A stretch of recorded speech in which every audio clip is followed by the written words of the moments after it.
Hello there, my very good friends. On today's wrestling news, just incredibly positive health update from Chris Bay. A major update on Ricky Starks in WWE. Where is WrestleMania 42 going to be? And Demolition sign a WWE Legends deal. I'm Adam Wilborn. It's just a nice news video, this one. And this Good is stuff. the nice news. All right, we're going to kick off by talking about Chris Bay Hey. because he shared a big update on his health last night on socials, on Twitter, on Instagram. So it was back in October when he suffered a really worrying injury for TNA, and you know the severity of it was kind of implied by the way that people were talking about it, and the fundraiser and everything else. Obviously, certain details kept very quiet because it's personal to him, but. This brought me to life yesterday. He shared an update, and it's a multi-page, worth checking out, explanation of how he's been doing. You should go on to his socials to read the whole thing. But yeah, he includes a little video of him standing up and walking towards the camera, which is the most heartening thing of all. But I'll read some parts of this. He said, "Today I turned 29. Happy birthday, Chris." Oh yeah. On 27th of October 2024, I suffered a life-altering injury in Detroit at the TNA event while sharing the ring with my partner Ace Austin and some of my idols, the Hardys. That would be the scariest moment of my life as I tried to get up to my feet and finish the match only to realize I couldn't move. I was laid out paralyzed in the middle of the ring. I was ashamed for not being able to finish the match. I was embarrassed and I was scared. Thanks to our incredible ringside doctor and team at TNA, I was rushed to a nearby hospital and quickly underwent a surgery fusing my neck C6 and C7 and a spinal cord fusion C6T1. If it weren't for TNA and their quick reaction to the accident, I may not be here today. They've been so helpful throughout this entire journey. And he expresses a lot of gratitude throughout and outlines, what he's been going through. Again, I would really encourage you to read the whole thing on his platforms. But he kind of signed off by saying, "Today you see me celebrating life and taking the steps they said would be unlikely. For 3 weeks, I've been out of my wheelchair and learning to walk again. Nothing is impossible. You just have to believe and do the work. I thank God every second. I thank you every second. Will I ever wrestle again? Never say never. I'm just so grateful to be alive. I don't know what my purpose is, but I know there's something meant for me to do. For now, I just hope to continue to heal as my body is still in a lot of pain. It's going to be a long road, but I will never give up. This will be the greatest story ever told. I love you all." How can that not? How can that not bring you back, man? Horrible accident. The kind of thing that you live in fear of hearing about as a wrestling fan in general. But Chris Bay is just an extremely talented dude. One of my favorites on the TNA roster. A guy who a bunch of us, not myself, but a bunch of us have met, and he's been very nice and gracious. He's nothing but nice to us, So this is just a nice way to start off the end of the week. Exactly. A fantastic story. Like you say, everyone must have loved reading that last night on socials. One of those things that just kind of puts everything in perspective, really. And fantastic news for Chris. As you mentioned, we met him at a Wale Mania a few years ago, and he was just so lovely, just one of the nicest guys. And when that incident happened, I think everyone feared the worst. Just a video as simple as him getting up and walking around was just phenomenal to see. Best luck in his recovery.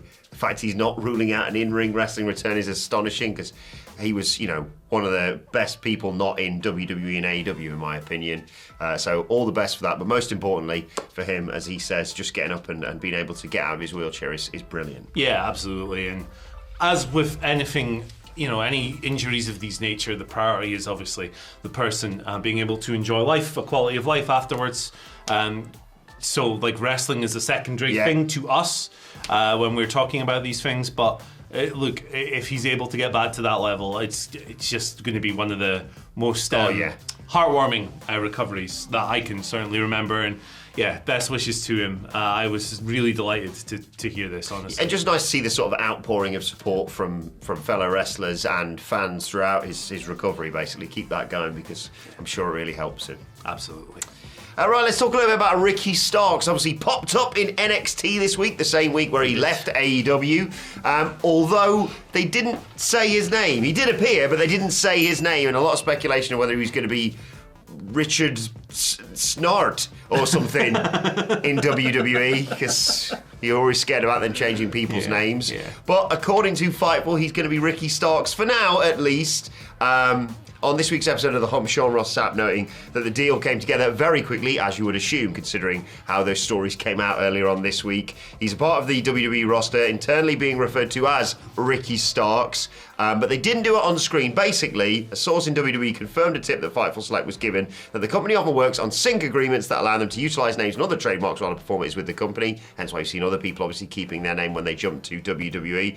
And it's believed that that's probably going to be the case, but Starks' deal came together so quickly, they're basically erring on the side of caution by not referring to him as Ricky Starks on telly. But fingers crossed, look, it looks like that's what he's going to be going forward, which is the right thing. There's a couple of things to analyse with this, I think. So that, like, sometimes just using the old name temporarily, as you spoke about in there, we've seen that a few times. Remember Trevor Ricochet Man in the crowd? When Asuka debuted, they had her old ring Kana, but they spelt it wrong, which I thought was really good. They put two N's in there for some reason. So they've done it before.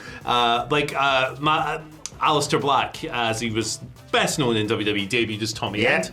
So there is prior for that. With regards to his ring name, we've seen in recent years a couple of instances where WWE have, someone has entered WWE, they've kept their name, and then WWE have trademarked it so they can't use it elsewhere. Yes. So Jiro's a good example of that. There's a few others who have then left, and they have to be something else, and it's a bit weird. Cody and Brandy Rhodes. Well, remember when he was just Cody? That was something else. But also... One name? Yeah. What are you, Seal? Yeah, come on. Sting. Actually, that works both ways. I was going for the singer. Oh, yeah. The wrestler. Never had a one-on-one match. That'd have been a good... Never. That would have been good. That's what we should have done for that. You know that list of matches that we're never going to get? Cody versus Sting. Or Sting versus Sting. He's an Englishman in New York. Hey, Sting can go. He can last that, I'll beat his go ass. Broadway if you want. Yeah, I'll beat his ass. Both of them.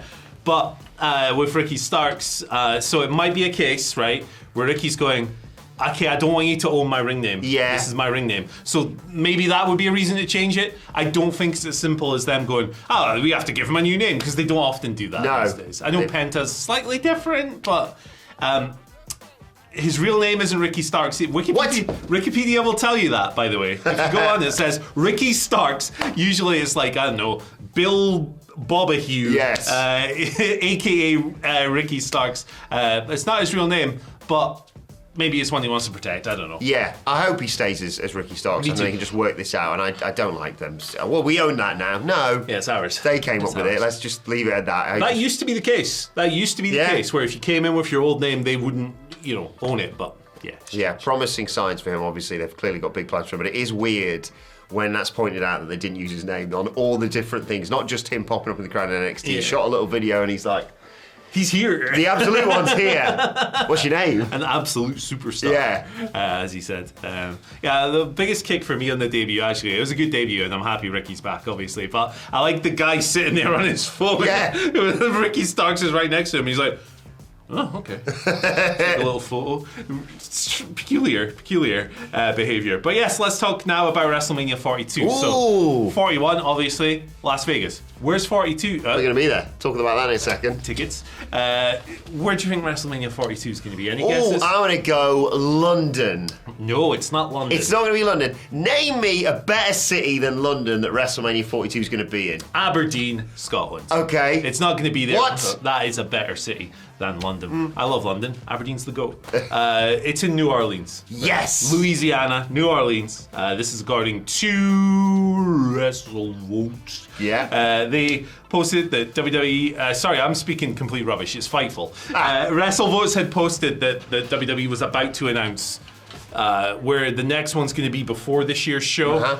Fightful have been led to believe that this is in New Orleans. So it's been the plan for years, apparently, or for a while at the very least. But but with the 2025 location being in flux last year, of course, a bunch of people thought there was a chance, because was it going to be Minneapolis? Yeah, I was going to say Minneapolis. Yeah. There apparently some WWE partners have also had the word that New Orleans is going to be the word. For people who've asked Fightful about Saudi Arabia or the UK, apparently people don't expect that before 2028. John Cena promised. Yes, come on, John, you lying man. Then again, if there's new policies in effect. What the hell was that? Do you hear that? Yeah. Bloody seat just broke. My God. This new well, not newish policy, but immediately after Philadelphia, where they're like, we're only going places that are nice and warm. Okay, I think it's stable. Yep. Yes, warm weather is good. New Orleans makes sense, and London definitely doesn't in April. So come around here about, I don't know, 1 week in July maybe if you're lucky. Yeah. But yeah, New Orleans, fantastic. Obviously they're going back there. When was the last one? 34? Daniel Bryan? No, that was 30. 30. Yeah, that was 30. See, I don't remember numbers and I'm dates, bad with these sort of things. Someone else can fill it in. Either way, an awesome place to host it. Like, I've never been, but it looks incredible. Yeah, that was not the right city either. But never mind. Yeah, I'd love to go to New Orleans. So yeah, that'd be cool. We'll be there, just like we're there this year as part of our world tour. If you want to join us, we are playing Manchester, Belfast, Glasgow, London, and Las Vegas. Tickets available whatculture.com/tickets. Yes, we're doing the Friday night in Las Vegas at the HyperX Arena, the biggest SmackDown watch along we've ever done. We're going to do a big live show alongside it as well, meet and greets, all that good stuff. If you want to join us for any of those dates, whatculture.com/tickets. And don't worry if you're doing this alongside going to like the WWE shows, hence why we're doing this, of course, here in the UK. You will have plenty of time to get over to the show if you come to our show. And then afterwards, why not pop along to Sweet Chin Disco, dice.fm if you want tickets for that one. Beautiful. Right, let's talk about Demolition. WWE have signed Demolition. They're demolishing the Hall of Fame. Two legends. Well, there's parts that could be. They've signed them to Legends deals, Billy Dee and Barry Darsow. Mike Johnson of PW Insider first reporting this news. Three-time tag team champions. This now means that they'll be featured in action figures, video games, and more. Yep. Good news. I like this. Yeah, it's good because they've been kind of blacklisted, if you will. Outcast by joining the likes of sweaty Billy Gunn, sweaty tits Billy Gunn over here. The one Billy Gunn at that. You've got big feet, haven't you, Billy? Big feet, big hands. Very vascular, big muscles. What's he been eating? He's been eating horse meat. What's Billy Gunn's big thing? You know, bleeding out of his tits. He's been on that horse meat. Yes, no, this is nice because they've been that lasagna that they used to have back in the day. Findus? Sorry, that might be crispy pancakes. Yeah. Let's go. Demolition have been on WWE list for years. Yes. I tried to censor myself there. I don't know anyway. That counts, yeah. Yeah, it doesn't work. But yeah, they were part of the 2010s, the class action lawsuit. Yeah. About 50 different wrestlers where it was raised. Konstantin Kiros, I think his name was, the lawyer. The idea was that WWE knew about like the impact of repeated head trauma and didn't warn wrestlers about it and protect them enough. It was ultimately dismissed and an appeal was rejected. But Demolition were a big part of that. Billy Dee and Barry Darsow, who is also Repo Man, by the way, a legend. Sam Miller. But yeah, they were a big part of that, and as a result, they were never even on WWE's alumni page. They're not in the Hall of Fame, which is ridiculous. They break all their records deliberately just to put it to them. This is it. When the New Day became the longest reigning tag team champions, it was very, very transparent that they were trying to dig at Demolition. Yeah. Even though the New Day are obviously, they're great, but it was quite clear what they were doing. They were trying to beat Demolition's record. So I'm very happy about this. Yeah. Demolition rocks. They were tag team champions for 473 days, I think. Yeah. Long ass time. Big part of the late 80s in particular. It's good. Yeah, fantastic news this. And I always like it, let alone from them being mentioned in action figures, video games, that sort of thing.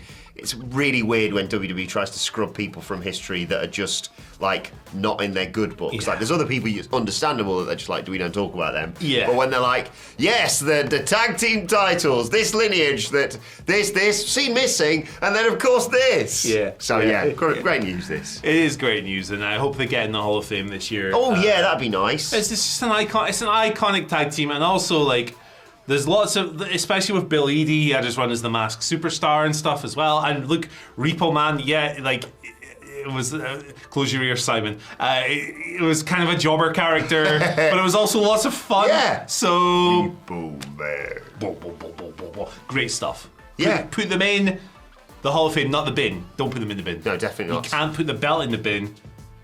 And It's just true. The proof is in the pudding, and the earth is flat. Demolition. According to AJ's. Demolition, Triple H for the Hall of Fame this year, of course. Victoria, I'm just going to put it out there. I know I say it every sodding year, but what's she got to do to get in WWE, for Christ's sake? She was in the crowd the other like Saturday night's main event or something. Stephanie will be in before her at this rate, brother.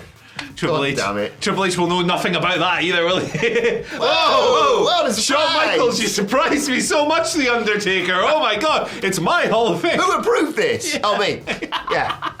I'm joking. But He yes, hates being on camera. Put Demolition. He does. Just Yeah. shove him out there. Hates it. Congratulations to Demolition. Shout out to Demolition. They're not in the Hall of Fame yet. We're getting ahead of ourselves, but They should hopefully be. that's the case. Put them in, or I will come for you. Yes, and Simon Miller will come for you if you're disrespecting Repo Man. Don't disrespect Repo. You know, Hey, else you shouldn't disrespect. speaking of Repo Man, by the way, on the video now, Simon Miller's 10 favourite wrestlers of all time. Ah, yes! We just put it out last night. There he is on Check the it thumbnail. out. Look, it's Repo and Triple H. They're both there. Back with the after news later on today. Bye! And the ill behaviour.